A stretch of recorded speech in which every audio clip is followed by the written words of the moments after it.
Hello and welcome to my new series, Shit the Tories Say. So firstly this week, a Home Office spokesperson has said that any new salary agreement for the Fire and Rescue Service must be justifiable to the taxpayer.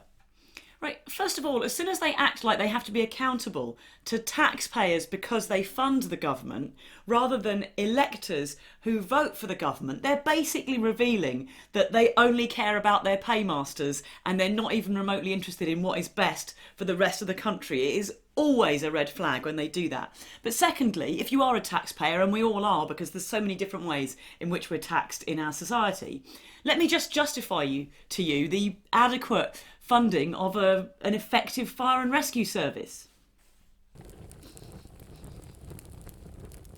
Oh shit! Turns out my home is flammable. That's the only reason. That's it. Of course, having a well-funded, well-resourced fire and rescue service is justifiable because when you're on fire, you absolutely will not be going, could I have saved, a few pounds in tax? No, you won't.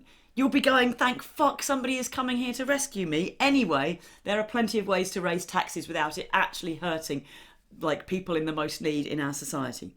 Secondly, this week, the Tory party chairman, Nadhim Zahawi, has said unions should rethink and reflect on the damage and disruption to people's lives and livelihoods at Christmas, because that is exactly what Putin wants to see. Firstly, the damage and disruption can be avoided if the government and corporations negotiate fairly with trade unions and offer people a sensible pay rise in line with inflation and protect terms and look after people's general workplace well-being. But secondly, is that really what Putin wants? Because I thought he wanted to annex large parts of Ukraine and, I don't know, circulate more pictures of himself on horseback or something like that. I was genuinely unaware that what he wanted was nurses to stand up for their own interests and teachers to be paid a fair wage and collective action to be used as an effective tool for bargaining. If that is what he wants, I'm actually starting to warm to the bloke, let's be fair.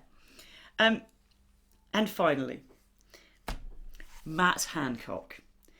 Seen here impersonating man about to be turned down for a job in Magic Mike despite not even having taken his tie off yet. He's been publishing his pandemic diaries serialised in the Daily Mail, and there is going to be a spin-off to this where I just read them because they are absolutely hilarious.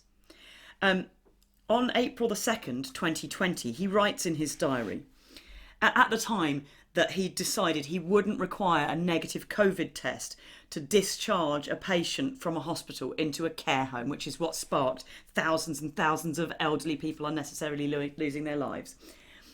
He said, under the circumstances, we must make sure that anyone going from a hospital into a care home is kept away from other residents.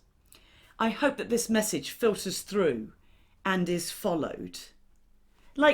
As though people in care homes caught COVID because word hadn't got down of the wise and sage teachings of Matt Hancock. People who were working ridiculous hours, being forced to go back to work without being able to test themselves, inadequate access to PPE, trying to deal with patients who might well have COVID, patients who definitely had COVID, patients who didn't have COVID yet but were at enormously high risk and enormously vulnerable, people who had family members in there asking questions, people dying and having to say goodbye to their families on iPads and this kind of thing. And in the middle of it, he's like, well, I hope people listen to my sage advice because somehow that would have magically cured all of the effing problems.